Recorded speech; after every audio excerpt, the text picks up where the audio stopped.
काहो जान काहे नहीं बतियावतारू कल कैला तो काहे गरियावतारू तो का करियो इसमें बतावो।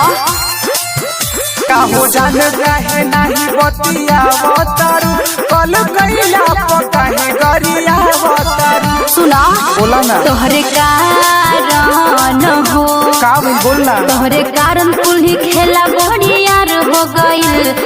माहुर खा के मरदा बेकार हो गईल। तोहरे कारण कुल ही खेला बड़ी यार हो गईल। माहुर खा के मरदा बेकार हो गईल।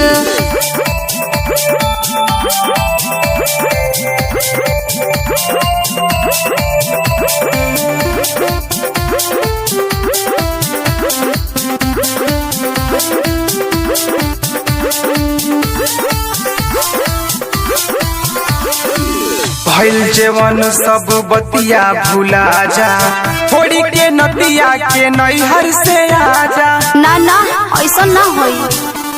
सुना माल हाई माल नाही हाई में हरिया जब तू कहब तब आ जाइब भिरिया। काने काने हो काने काने हला गौआ जवार हो गईल। माहुर खा के मरदा बेकार हो गईल। तोहरे कारण कुल खेला बरियार हो गईल। माहुर खा के मरदा बेकार हो गईल।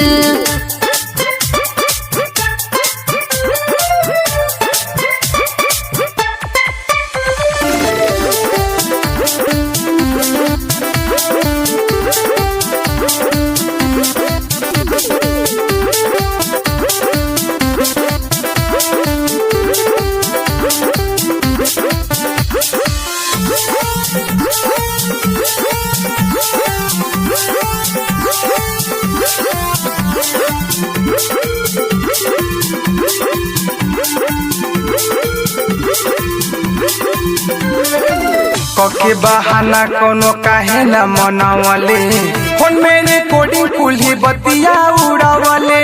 अच्छा ऐसा का नाही सुधर पे हयाते बाड़े कही कही के हमके लागल काड़े।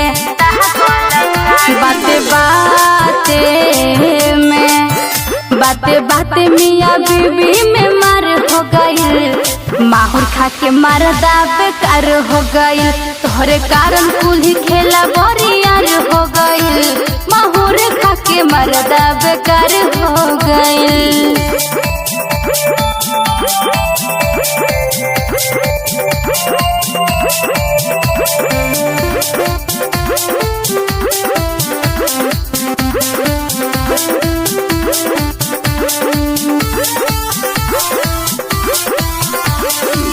पवन प्रेमी के भूली ना प्यारी मारब सारे के जब आई ससुरारी।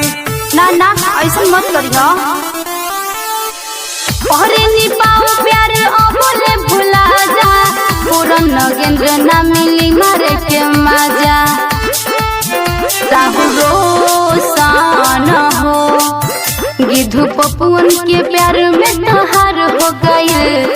माहुर खा के मरदा बेकार हो गईल। तोहरे कारण कुल ही खेला बरियार हो गईल। माहुर खा के मरदा बेकार हो गईल।